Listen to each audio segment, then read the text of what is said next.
Olá, pessoal, uma boa tarde a todos, bem-vindos mais uma vez aqui na Escola de Direito, hoje com a disciplina Sociologia do Direito. E hoje vamos prosseguir, pessoal, naquela discussão que começamos a aula passada, que eu havia explicado para vocês, né, em função desse recesso de final de ano, vamos apresentar aqui aulas um pouquinho mais enxutas, e no meu caso eu optei aqui para Sociologia do Direito, para que trabalhássemos, fizéssemos uma revisão acerca de conceitos da sociologia geral. Então, a última aula falamos sobre sociedade, falamos sobre interação, sobre cultura, e começamos a ver os componentes da cultura. Vimos lá que a cultura ela é composta por 3 elementos principais: cultura material, ideias e instituições. Então, vimos a cultura material, vimos a ideia, e hoje passaremos, então, para as instituições, tá bem? Vamos lá, então. Então, o que são as instituições enquanto componentes da cultura? Então, é sempre bom considerar, pessoal, que aqui eu não estou falando das instituições sociais, dos aspectos organizacionais, burocráticos, nada disso. Eu estou falando aqui da instituição enquanto componente da cultura, tá? E a instituição enquanto componente da cultura é assim compreendida. São padrões normativos que determinam a forma de nós nos relacionarmos em sociedade. Ou seja, existe uma expectativa em relação ao nosso comportamento. A sociedade sabe se estamos agindo de forma adequada ou não. Ou seja, esses padrões são as instituições. São esses padrões que determinam a forma de nós nos estruturarmos, caminharmos, nos relacionarmos, sermos reconhecidos dentro da sociedade, tá bem? Muito bem. As instituições, elas têm uma divisão. Existem os folkways, que são práticas convencionais, aceitas como apropriadas, como devidas, porém, se o indivíduo não seguir essas normas, não vai ter problema nenhum. E nós temos também, por outro lado, os mores, que são as normas formais da sociedade. E essas normas, se o indivíduo desrespeita, isso significa o quê? Que ele trouxe um prejuízo para o bem-estar do grupo. Então, ele vai ter que ser punido. Já vou exemplificar. Esses folcways, esses mores, foram criados, idealizados por esse senhor aqui, William Graham Sumner, um cientista social do século XIX, século XX. Então, esses folkways, esses mores, ainda hoje, né, são utilizados dentro aí, não só, mas especialmente dentro da sociologia. Então, quem cria é William Sumner, tá? Muito bem, então os folkways seriam as normas informais da sociedade, e os mores as normas formais, tá? Então, por exemplo, dentro de uma empresa, tá, existe ali um padrão de vestimenta. Em qualquer empresa, qualquer ambiente de trabalho tem um padrão de vestimenta. Na maioria deles existe um padrão, né?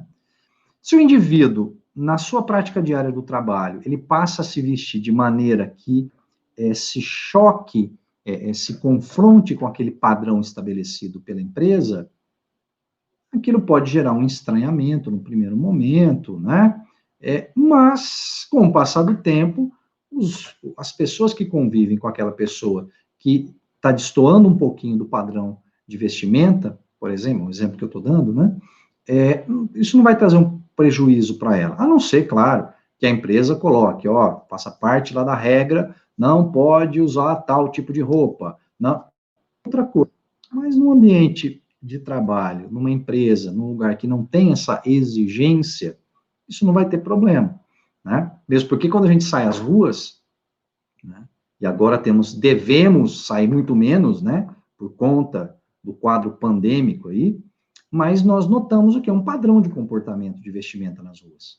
A pessoa que sai, por exemplo, as pessoas que nós encontramos, com as quais cruzamos durante o dia na rua, elas se vestem de maneira diferente do que se estivesse numa festa, né?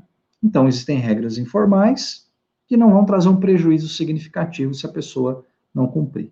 E os mores, não. Então, se você fraudar, se você matar, se você furtar, se você caluniar, você vai sofrer uma punição. Você está sujeito a uma punição. Tá? Então, importante colocar, pessoal, que dentro das instituições, ou que as instituições, elas variam de sociedade para sociedade, de momento histórico para momento histórico, tá? Então, existem valores que fundamentam as instituições, como a gente falou, que elas variam radicalmente de uma sociedade para outra, tá? Então, o que é regra para uma sociedade não é regra para outra. O que é uma regra formal para uma pode ser regra informal para outra. O que é regra informal para uma pode ser a regra formal para outra, em função de momentos históricos, enfim. Então, isso vai se alterando. Por exemplo, trouxe aqui alguns exemplos, tá? Entre os muçulmanos, é considerado indecente uma mulher expor o rosto. É uma regra, não é? Isso vai dizer respeito a aspectos morais em relação àquela mulher que mostra o rosto. Inclusive influenciando a maneira que a família vai ser vista, né? Na Índia, por exemplo, não se tem o hábito de comer carne, pois o boi, né, o gado ali é um animal sagrado. Então, é um hábito que se tem, né? É uma regra, é algo estabelecido, né, naquela sociedade. Em algumas tribos do Tibete, mostrar a língua para outras pessoas é um ato de cumprimento. Aqui na nossa sociedade pode ser uma brincadeira, pode ser uma falta de educação, né? A criança mostra a língua para outra, enfim, é diferente a percepção da ação de sociedade para sociedade. No Marrocos, por exemplo, é comum a prática de se comer com a mão. Claro que na nossa sociedade, muitos tipos de alimento nós comemos com a mão, né? Sanduíche, né? Hambúrguer, batata frita, pipoca, enfim. Tá? Mas o que se coloca lá no Marrocos é que a prática é comer qualquer tipo de comida, ou a maioria do tipo de alimento com a mão. Tanto que os restaurantes, existe um hábito ali de não colocar talher à mesa. Né? Aqui não, qualquer restaurante que você for tem talher. Lá é o contrário. É um hábito, é uma prática, né? Os árabes, e aí não são só os árabes, não, tá? São em outras sociedades isso acontece também. É comum que arrotar depois de uma refeição. Por quê? O arroto significa que você ficou satisfeito com a comida. Se você não arrota, você está se desfazendo da comida que aquela pessoa serviu. Né? Para nós é algo indevido, é algo que não é de bom tom se fazer. Né? Então, tem essa variação. É curioso isso aqui também. Na Tailândia, não é de bom tom acariciar a cabeça de uma criança. Por quê? Porque se considera que as crianças estão sob a proteção das mãos de Deus. Então, quando você acaricia uma criança, é como se você estivesse trazendo uma má sorte para aquela criança. Então, não é adequado fazer isso. Então, vejam, nesses 6 exemplos simples que eu trouxe aqui para vocês, nós podemos ter uma dimensão como os hábitos, eles variam, como os valores variam, como as regras variam de sociedade para sociedade. Tá bem? Vamos lá. Então, há regras que não se aplicam a todos de forma padronizada, porque cada pessoa ocupa o quê? Uma determinada posição na sociedade. Ocupa um status. Né? E a esse status corresponde o quê? Normas de comportamento. Ou seja, esse status direciona o papel social que a pessoa tem que ter. Então, status é uma posição socialmente identificável e papel social é o padrão de comportamento que se espera de quem detém determinado status. Então, por exemplo, nesse momento, ao dar essa aula para vocês, eu assumo o status de professor. Né? Mais tarde, quando eu for socializar com os meus filhos, quando eu for fazer o jantar deles, eu vou assumir o status de pai. Tá? Se eu for fazer uma outra função, é um outro status. Então, os status, eles variam. Nós temos vários status. Nós assumimos ao longo da nossa vida vários status, e a cada status corresponde o quê? Um papel social. Enquanto professor, existe uma expectativa de quem está me assistindo, de quem está vendo as aulas, quem participa das aulas. Tem uma expectativa, vocês esperam que eu cumpra um papel social. Enquanto professor, eu não vou trazer, por exemplo, assuntos da minha vida pessoal, da minha vida cotidiana. Não vai interessar. Não é um padrão de expectativa. Mesma coisa o exemplo que eu dei. Enquanto pai, tem um padrão de comportamento que eu tenho que seguir. Eu tenho uma série de obrigações que eu devo cumprir enquanto pai. Então, a cada status corresponde um padrão de comportamento, corresponde um papel social. Então, nós temos, ao longo da nossa vida, nós vamos adquirindo vários tipos de status. Vários status e reproduzindo vários papéis sociais. E na sociedade, pessoal, nós temos dois tipos de status principais: status atribuído e status adquirido. Status atribuído, ele vem exatamente de condições às quais nós não temos controle. Deriva de atributos, os quais nós não podemos fazer nada para controlar. É algo inerente a nós. Por exemplo, a idade, raça, parentesco, nacionalidade. Eu posso até adquirir uma outra nacionalidade, mas a minha nacionalidade original está lá. Não tenho o que eu fazer para desconsiderar essa nacionalidade, né? Então, deriva de atributos, os quais eu não controlo. E o status adquirido aí já muda, porque ele é obtido graças ao quê? Uma ação direta. A pessoa materializa uma ação para obter algo, né? Por exemplo, ser pai, ser mãe, é algo que você adquire, não é algo inato, né? A atividade que você exerce, a profissão que você tem, então você procurou ao longo da sua vida, como eu falei agora há pouco, assimilar, materializar uma série de condições para seguir em uma atividade A, B, C, para obter a profissão A, B, C, enfim, tá? E a nacionalidade também que eu falei, você pode adquirir uma outra nacionalidade. E é claro, pessoal, é importante considerar que ao mesmo tempo que você adquire o status, você pode perder esse status, né? Vai depender tudo também da forma que você exerce o seu papel social. Você adquire o status, mas você pode perder. Você começa a trabalhar numa empresa, você adquire o status de trabalhador daquela empresa. Se você for mandado embora, você não é mais trabalhador daquela empresa. Se você demorar um pouco para arrumar emprego, você assume o status de desempregado. Então, veja como isso varia, tá? Então, dois tipos de status aí que nós temos. Bom, então, pessoal, o que acontece? A vida em grupo, né, ela determina, nós vamos encontrar, na vida em grupo o quê? Fontes ou condições, forças que unem, e nós vamos encontrar na vida em grupo o quê? Forças divisoras. Então, nós vamos ter a união e a separação, tá? E essas forças unificadoras e essas forças divisoras, elas apresentam uma variação de sociedade para sociedade. E também de período histórico. Então, há sociedades e há períodos históricos que levam uma sociedade a amplificar suas forças unificadoras ou amplificar as forças divisoras. Tá bem? Então, isso aí varia sociedade para sociedade. E exatamente por conta dessas forças, nós temos a existência de 5 processos sociais que a sociologia considera: a cooperação, competição, conflito, acomodação e assimilação. Bem? Então, vamos ver cada um na sequência.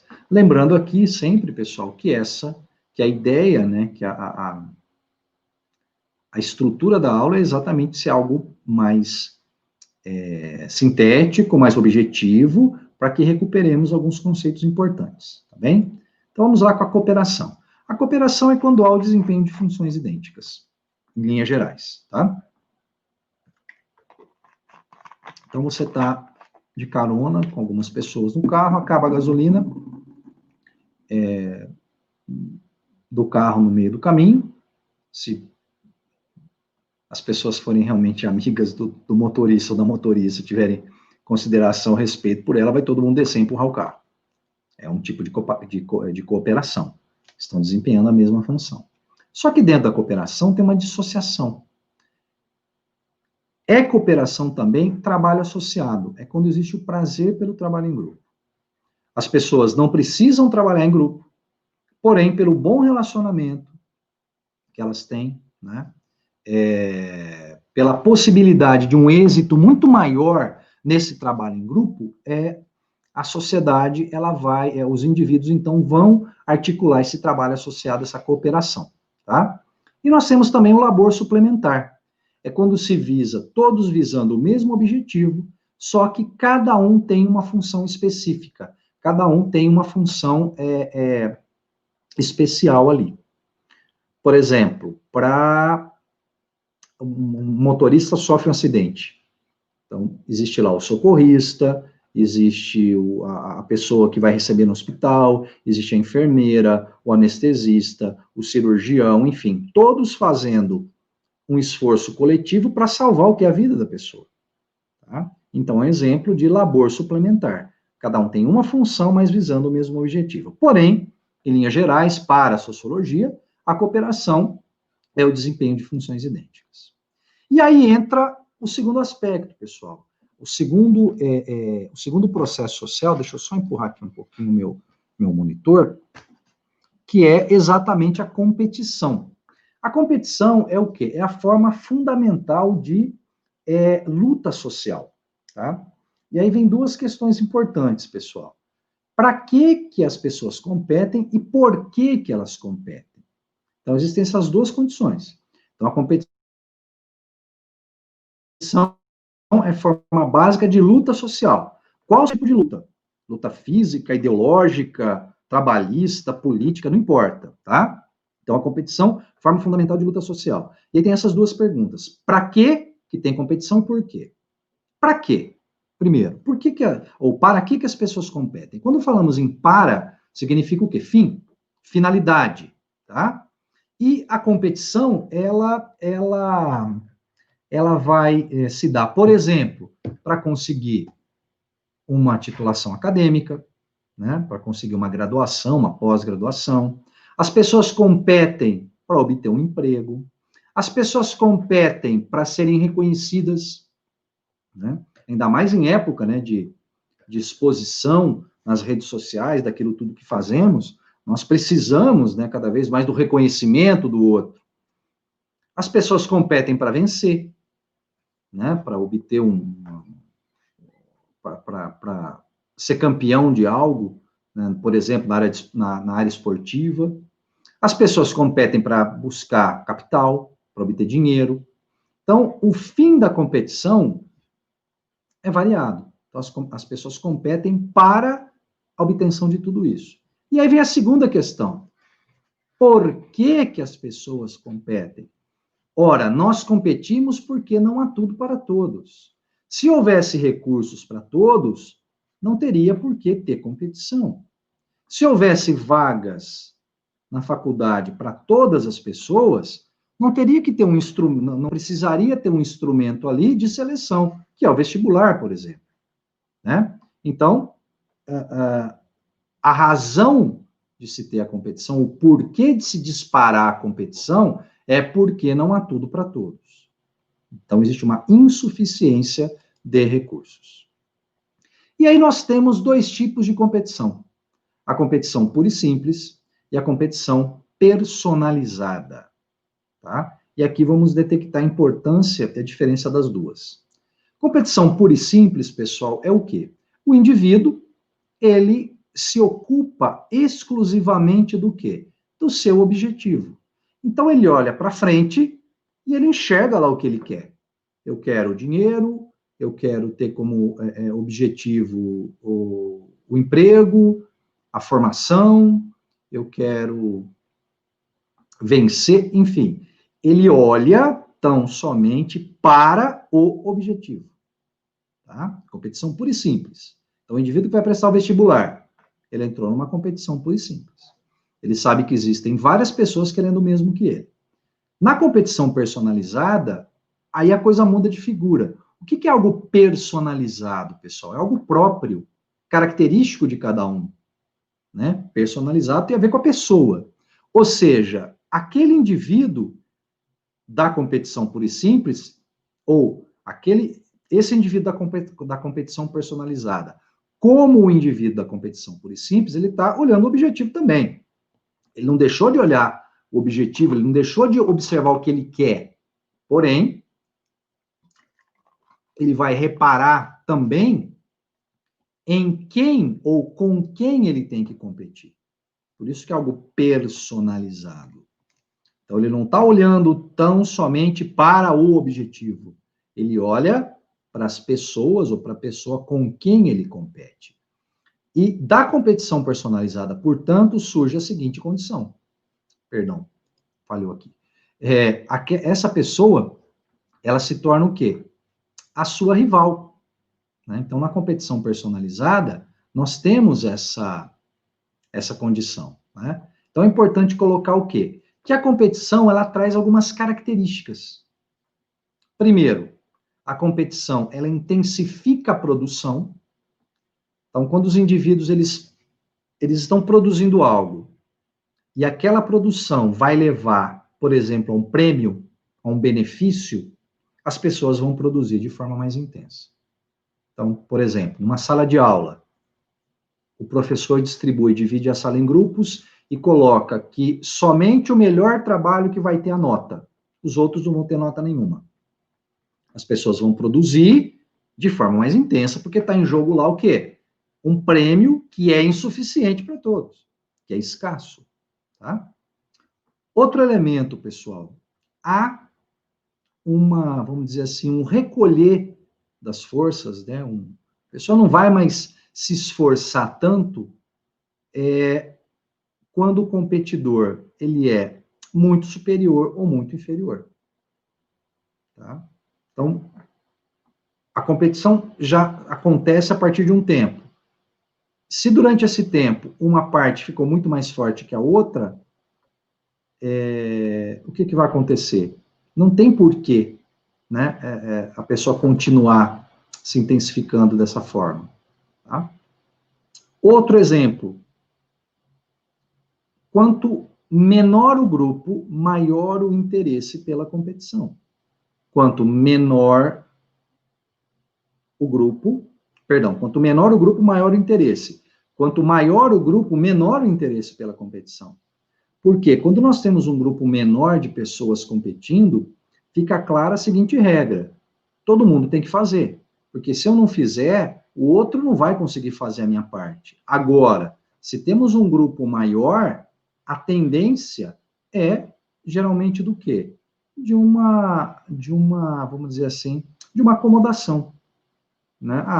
Tem 10 aqui, puxa, se eu não fizer, o outro vai fazer por mim, vai fazer para mim, então não tem porquê eu me esforçar tanto. Então, o tamanho do grupo também interfere, tá? E aqui, mais ou menos como essa ideia, o que acontece?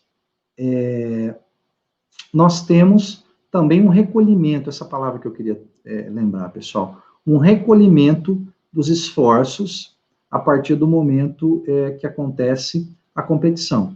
Ou seja, isso também é importante no seguinte sentido: a possibilidade de você ter sucesso ou a possibilidade de você ter fracasso na competição determina se você vai se esforçar mais ou menos. Então, por exemplo, uma pessoa, em termos de esporte, vamos supor, nada muito bem e não sabe andar de bicicleta, ela não vai entrar numa competição de bicicleta.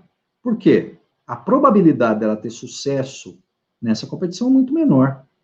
Não é? Então, a possibilidade de sucesso ou de fracasso determina o esforço que o indivíduo vai materializar naquela competição.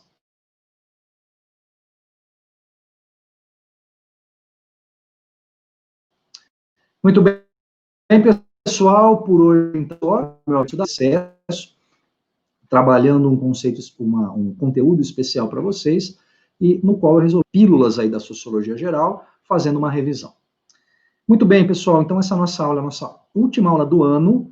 Na próxima aula, né, na nossa primeira aula de 2021, eu vou concluir essas pílulas aqui da sociologia. Então, eu quero aqui, então, desejar a todos uma excelente passagem de ano, tá? Que vocês